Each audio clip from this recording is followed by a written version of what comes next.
Joining me today in this session is the core of our challenges team, which includes Nolan D'Souza, Matthew Naccarato, and Sonia Hamel. Nolan will be providing an overview of the application process and will join me as well as Matt in answering questions during the Q&A period. Matt, along with Sonia, will also be compiling questions in the chat to be addressed during our questions and answers period at the end of the session. And as I've mentioned, we'll try to get through as many of those as we can. So let's begin with an overview quickly of the agency and the center and our work with Impact Canada on this challenge. Following that, I'm going to hand things over to Nolan, who will provide an overview of the challenge, its objectives, as well as the submission and evaluation process that we're launching into. And as mentioned, we'll then jump into a Q&A session at the end. So let's get right into that.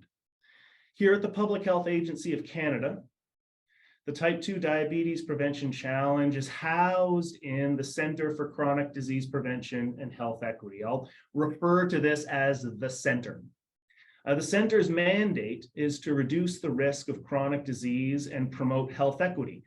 We do this through a variety of activities, such as our recently launched call for proposals under the Healthy Canadians and Communities Fund program.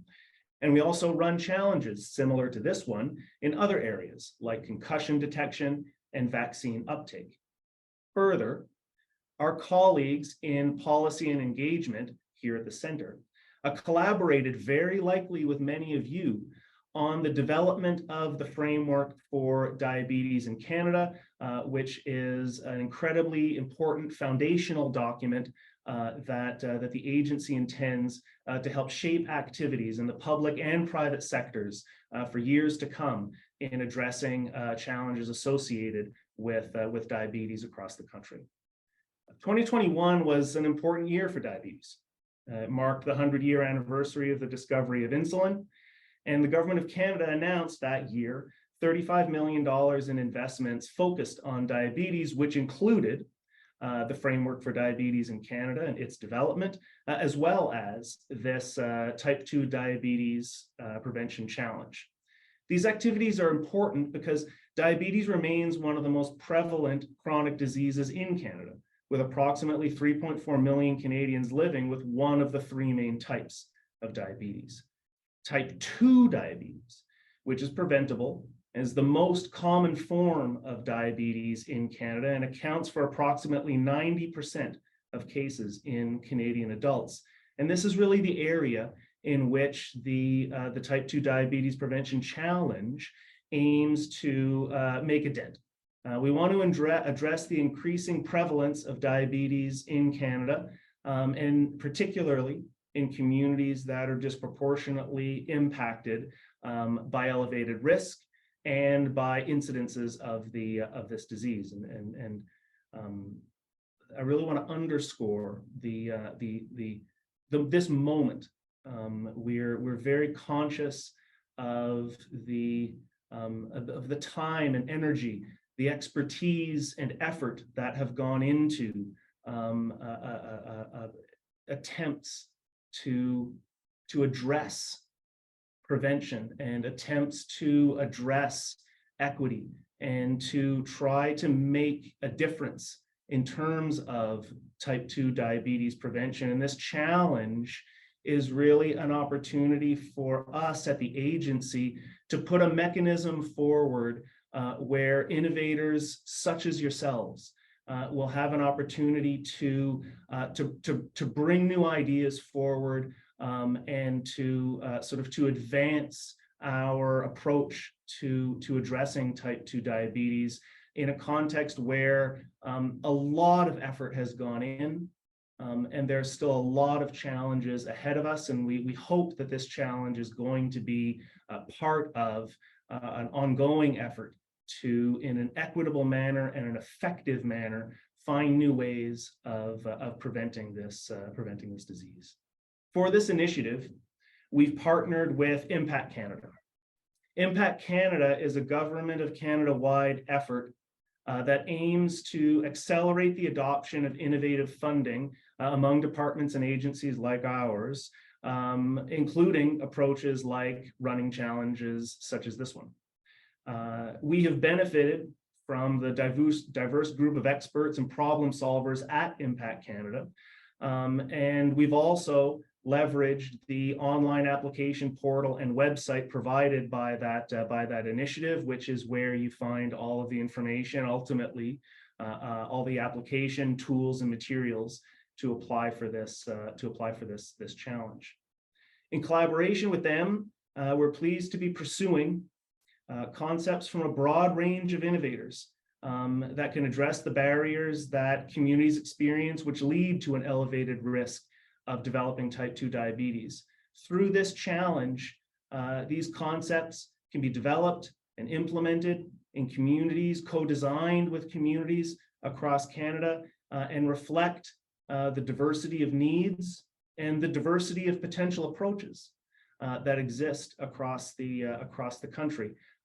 We really hope to be able to bring ideas forward that'll be new, and that the flexibility we hope to be able to provide through this challenge will be a venue for you and your organizations to stand up initiatives that will move diabetes prevention in new directions. And I really want to just reiterate our thanks and appreciation for you taking part in this session today.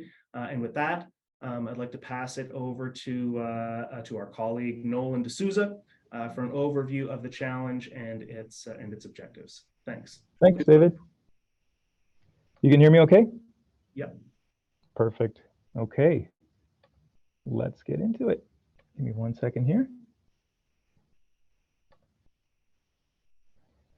All right, so just before we begin, to support the accessibility of this presentation, I'd just like to mention I'm a dark-skinned male with short dark hair, wearing a striped button-up shirt. All right, so challenge principles. The type 2 diabetes prevention challenge is, as David mentioned, seeking concepts that use a combination of community strengths and resources from intersectoral partnerships. These two are going to be combined to overcome the barriers to prevention for specific communities in Canada. By expanding on the knowledge and the skills held by these communities, FAC is aiming to find the models or the approaches that are meaningful to those that lived within the communities. And then FAC can also find ways, and the innovators can find ways to adapt these approaches to account for the diversity within Canada. A quick note, for this challenge, a community in Canada is defined by a group of individuals that are united by shared beliefs, shared culture, goals, activities, or geography. Community members are connected to each other and they work towards common interests. For example, a community could share the same local geography, they could share the same sociocultural beliefs, or it could be even a community of workers. Now, the challenge has 4 objectives. The first of which is to spur community innovation by attracting a broad cohort of innovators who can implement these new concepts and address the determinants of health and their impact on modifiable risk factors that lead to type 2 diabetes. FAC is seeking the ways to do this in ways that current methods cannot, or where the current practices haven't been able to be adapted for type 2 diabetes prevention. The second objective is to generate new partnership models. These are ones that build on a community's existing knowledge, its tools, its services, and use some expanded assets brought in from intersectoral partnerships. The concepts that are surfaced through this challenge subsequently act as templates for partnership models for prevention. The third objective is to develop multiple options for type 2 diabetes prevention. So multiple ways to address the barriers and risks that lead to type 2 diabetes in multiple settings in Canada. So those settings, again, can be geographic, they could be cultural, they could be social, as an example. The fourth objective is to find additional opportunities to understand and measure type 2 diabetes risk. So FAC would like to identify new social, participation, or other measures of estimating the risk to develop type 2 diabetes. Similarly, FAC would like to find ways to increase the effectiveness of using the existing measures that are early predictors of risk and that don't exclusively rely on blood glucose levels. All right, so those are the objectives. How, if you are applying to this, how will you know what outcomes you should be reaching in order to say that you have allowed the challenge to get closer to its objectives? Well, depending on the community that where there's a higher risk to develop type 2 diabetes, there are very different barriers and very different determinants of health that'll impact that risk to develop the condition. So if this challenge has predefined outcomes, something like the increased number of individuals that are eating a healthy diet, it might be valuable for one community, but not necessarily another. So this really depends on the particular needs and circumstances of the community in which the concept or the approach is being implemented in. For this challenge, applicants are asked to use 4 challenge principles to create their own meaningful outcomes for one particular Canadian community. So using these principles helps the applicant or the innovator get to the outcomes that will have the highest impact on that community and subsequently get the push the needle towards those challenge goals. So what are the 4 principles you can use to guide your concept? The first is reducing stigma. Many people in Canada experience stigmatization for being at risk for type 2 diabetes. There's a common misconception that people simply need to alter their diet or exercise habits to reduce risk, but this perspective doesn't account for the realities of people's lives. Understanding how to destigmatize type 2 diabetes and the conversations about it helps shift the conversation away from shame and blame towards one that is less judgmental and more supportive. The second principle, increasing self-efficacy. People at risk for type 2 diabetes may not know what their risk factors are or their barriers to prevention are.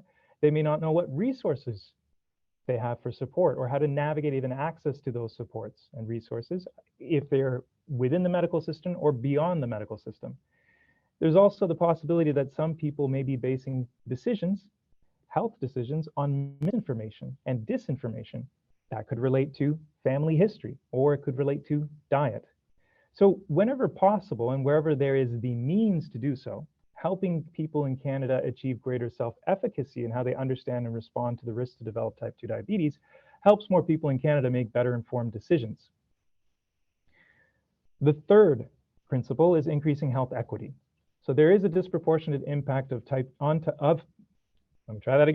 There is a disproportionate impact of type 2 diabetes on many communities in Canada due to social, economic, and geographical determinants of health, as well as historic injustices. So highlighting and beginning to respond to or remove those disparities and accessing prevention supports in ways that include and respect philosophies, practices, and traditions of the community can help respond to the unmet needs of people living in Canada.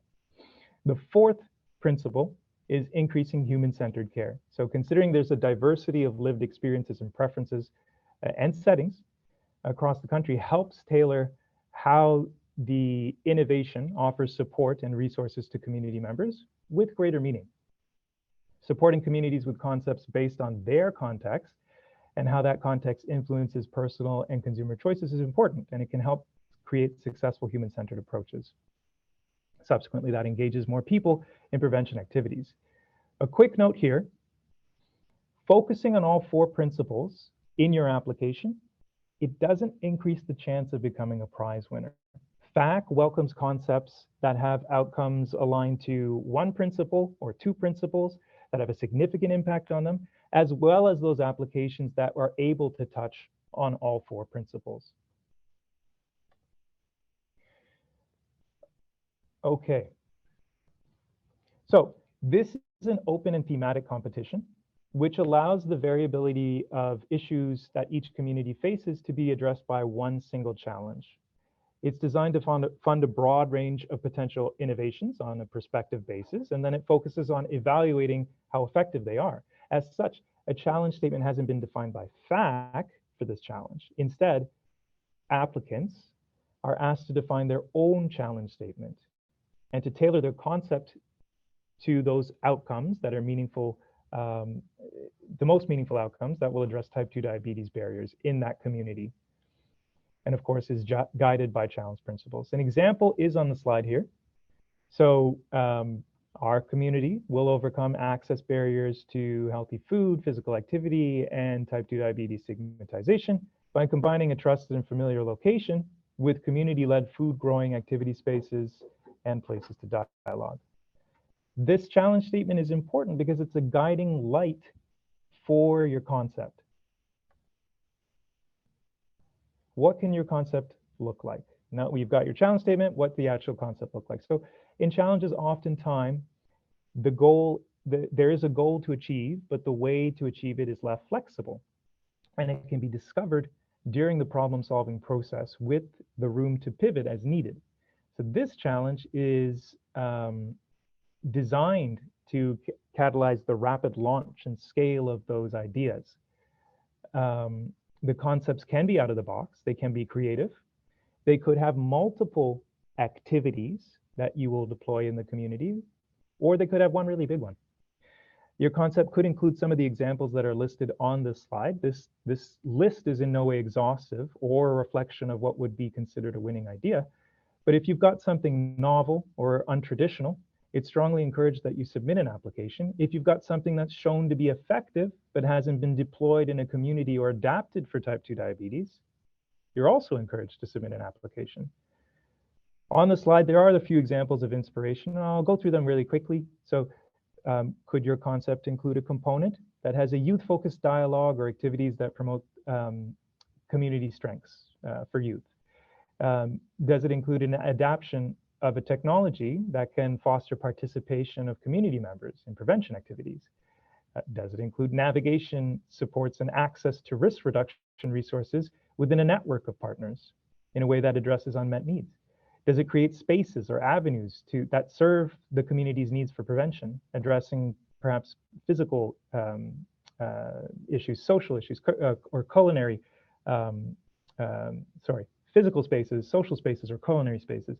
Potentially, this is done in ways that leverage the community's traditions or philosophies.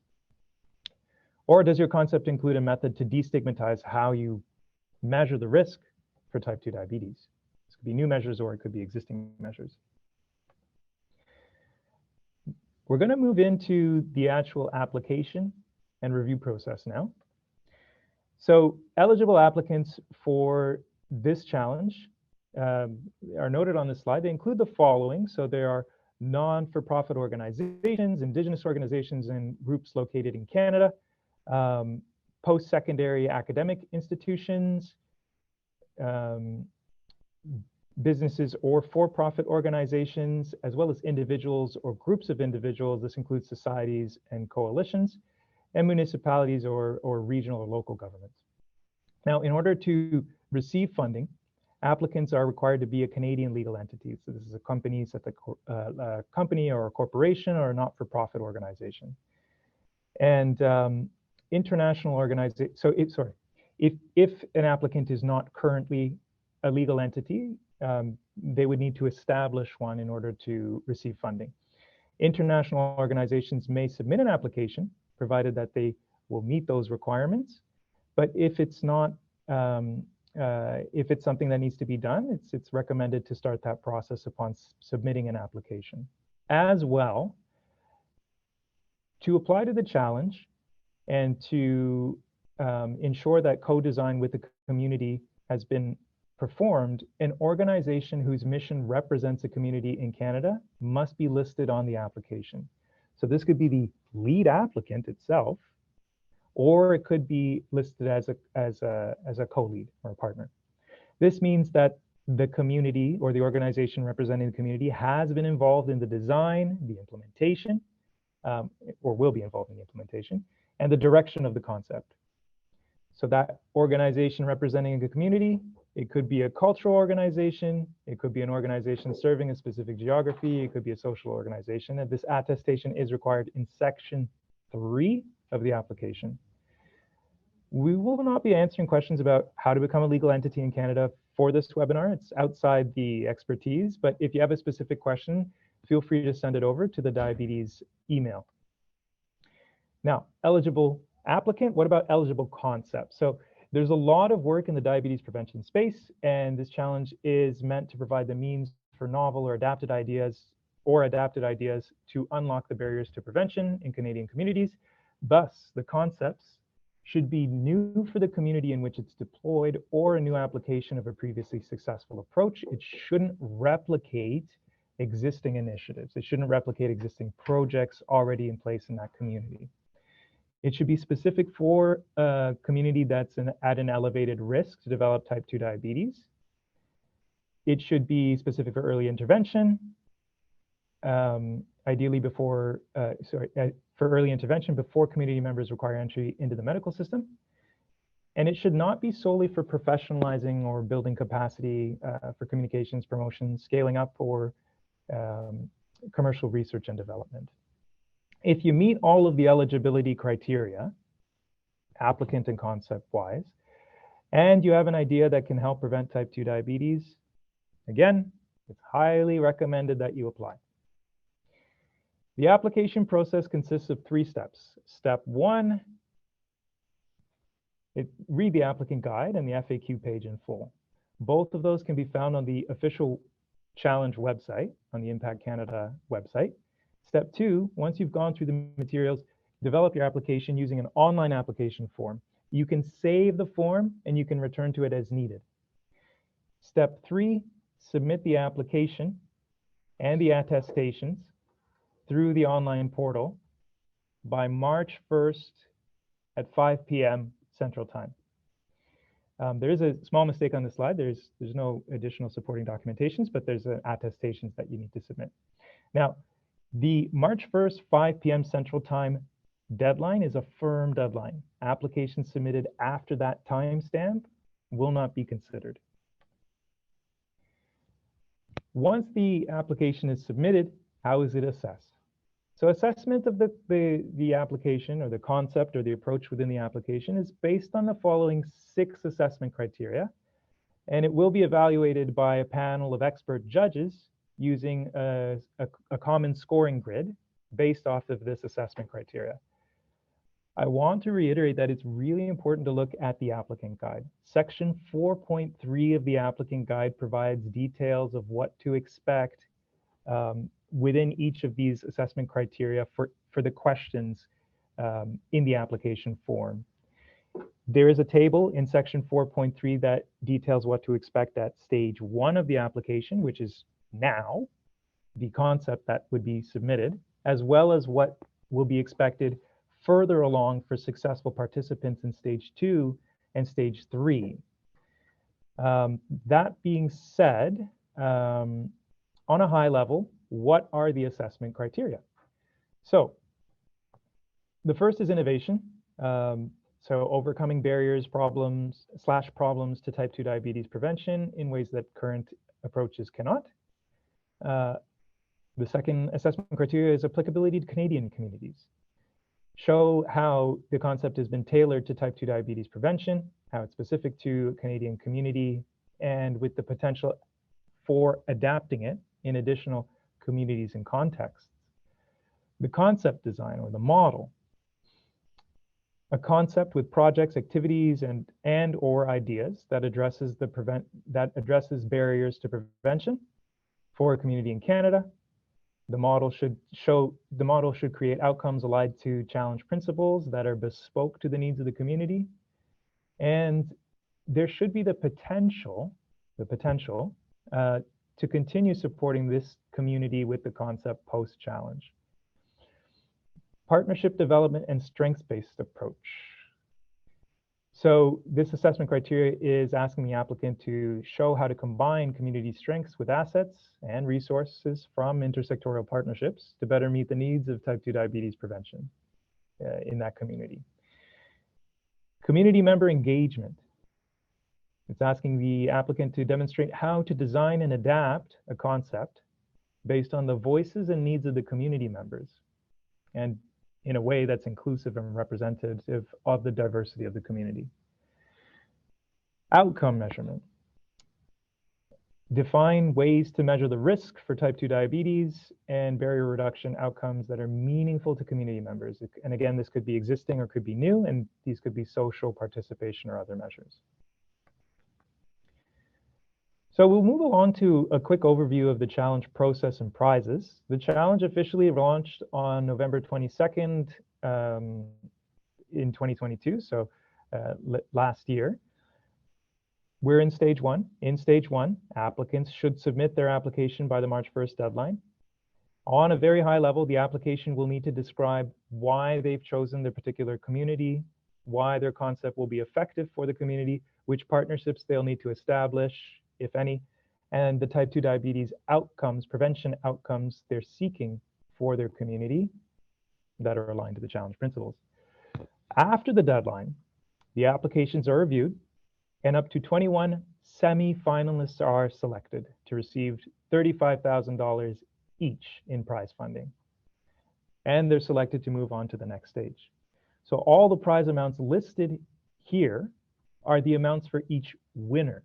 This is not the total prize pool. So it would be $35,000 for each of the winners. In stage two, those semi-finalists that were selected in stage one have approximately 4 months to develop their concept. This means they'll do some research. Potentially, they may need to do stuff on the ground into the barriers for prevention relevant to their community, come up with a fully implementable plan, and if needed, formalize partnerships that will be used to expand on the resources from their community to respond to those barriers. As part of the development of their concept, semi-finalists will also need to develop a plan to measure and evaluate how effective their approach will be in achieving the outcomes for their community. Once the developed concepts are submitted for review and assessment,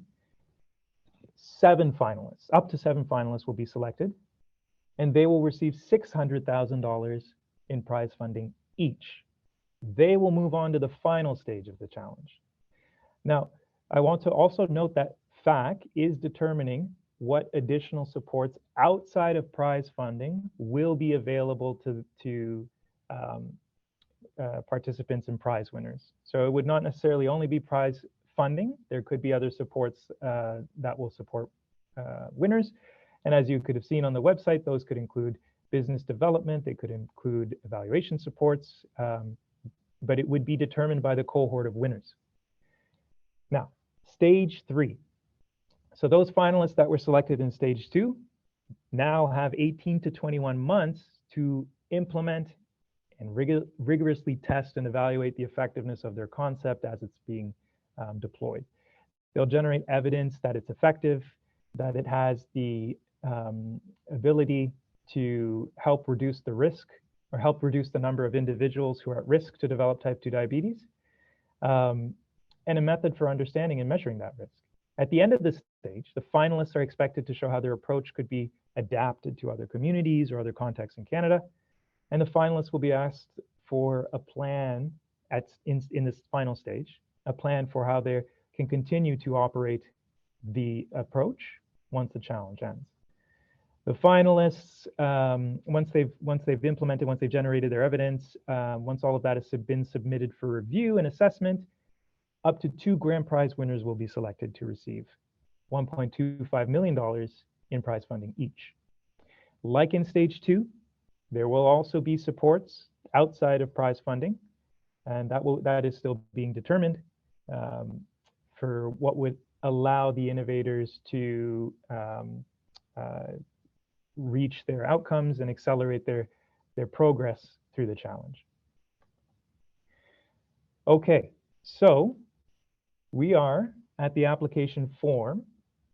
For some people have started partial applications. You might have already started your application.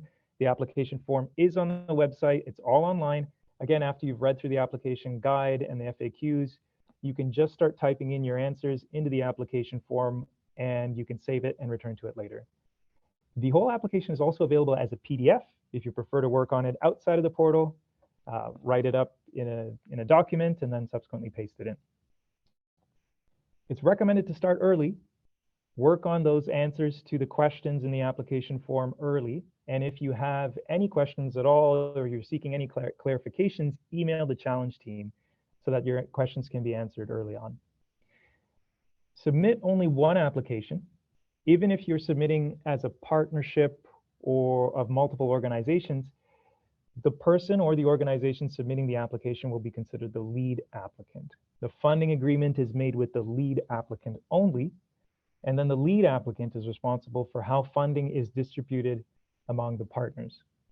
It's really important to reiterate that the funding that is provided for winners, prize winners, through this challenge is different than many traditional grants.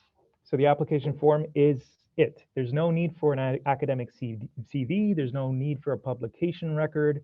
A professional grant writer is not required because applicants are expected to respond to a series of questions.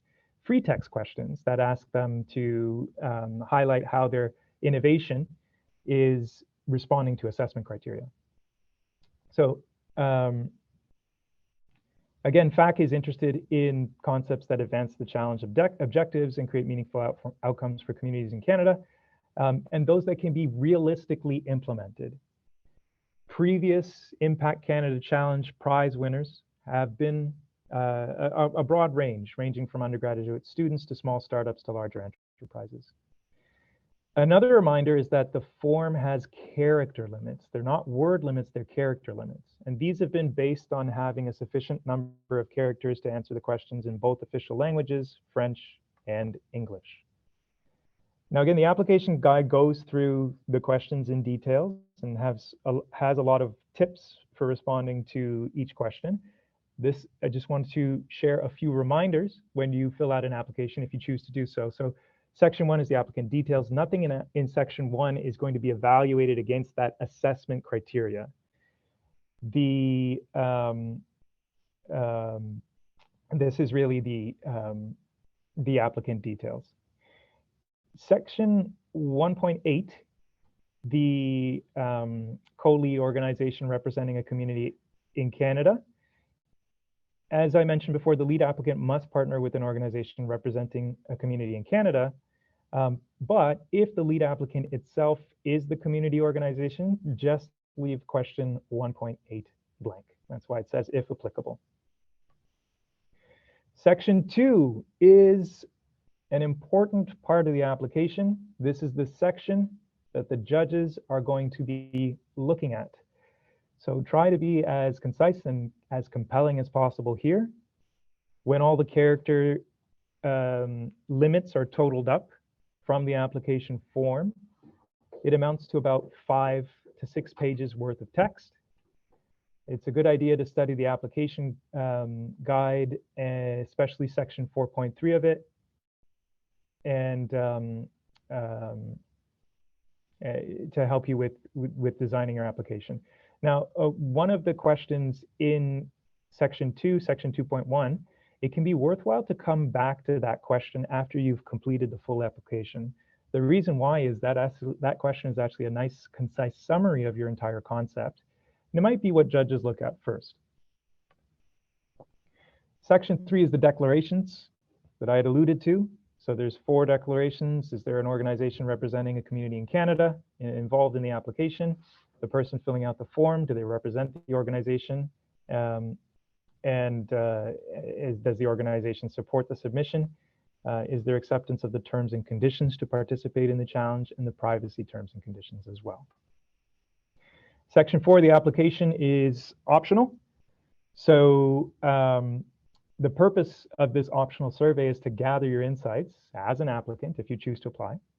And that'll help us improve the design of future challenges so that they can more effectively stimulate innovation. It's extremely useful feedback. It is completely confidential. The data collected in the survey will be aggregated and allows us to understand what works in a challenge, what to improve in the future. No individual answers are going to be published, and none of the answers will have any impact on your assessment for this challenge and will not affect your chances of success in it. Will not affect your chances of success in any federal funding application. All right, so we're coming to the close of the presentation. Just a few more points here. One of the things you might have noticed is there's a lot of social media posts about this challenge.